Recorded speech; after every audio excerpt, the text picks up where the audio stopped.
Që Edi Ramës si artist i pëlqen të luajë me ngjyrat, këtë nuk e ka treguar vetëm me guximin për përdorur tone të forta në fasada godinash, por edhe me miksimin që i bëri ngjyrave partijake në listën e tij të kandidatëve për deputet në zgjedhjet e 11 majit, ku përfshiu edhe 5 ish opozitar. Shefi i qeverisë tha se është e rëndësishme që vendi të integrohet në Bashkimin Evropian, ndaj kërkoi një mandat të katërt për të realizuar këtë qëllim.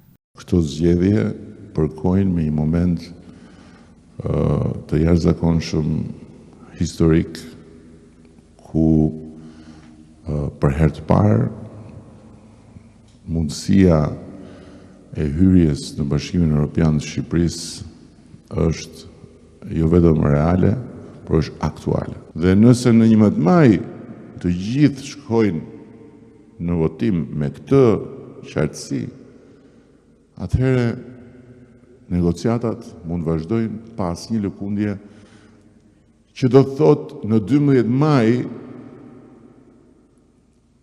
ne kemi punën tonë, numërim i votave, komisione, dhe por ama ata që shkojnë në zyrë ditën e hënë, çdo të hënë, për të punuar me negociatat, që janë rreth 1000 veta, nuk duhet të kenë asnjë lëkundje, asnjë luhati, asnjë shfokusim.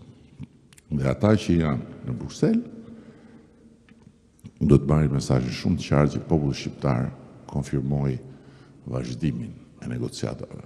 Jo një lëkundje duke futur në mes qoftë edhe një rrjedhje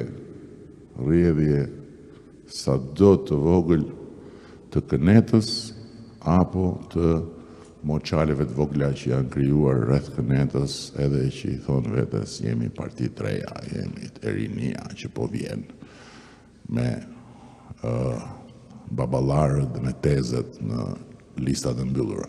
Nëse negociatat mbyllen në vitin 2027, do të jetë rekord në gjithë historinë e integrimit, shtoi kryeministri. Ne i kemi hapur negociatat vjet dhe objektivi super ambicios i vendosur dhe i dakordsuar me Komisionin Evropian dhe i dakordsuar me udhëheqësit e shteteve anëtare, me kryesorët, unë kam folur personalisht dhe natyrisht përtej asaj që unë kam dëgjuar prej tyre, pa fjalën e tyre, Komisioni nuk mund ta dakordsonte që në fund të 2027-s të mbyllen negociatat me Shqipërinë. Pra, fund i 2024-s, fundi i 2027-s, faktikisht janë 3 vjet. Mund mos kishin qelluar zgjedhjet mes. Kanë qelluar zgjedhjet mes. Dhe është themelore që zgjedhjet ta konfirmojnë fuqishëm këtë vullnet përtej partive. Rama tha se Partia Socialiste është forca e duhur në kohën e duhur dhe në vendin e duhur.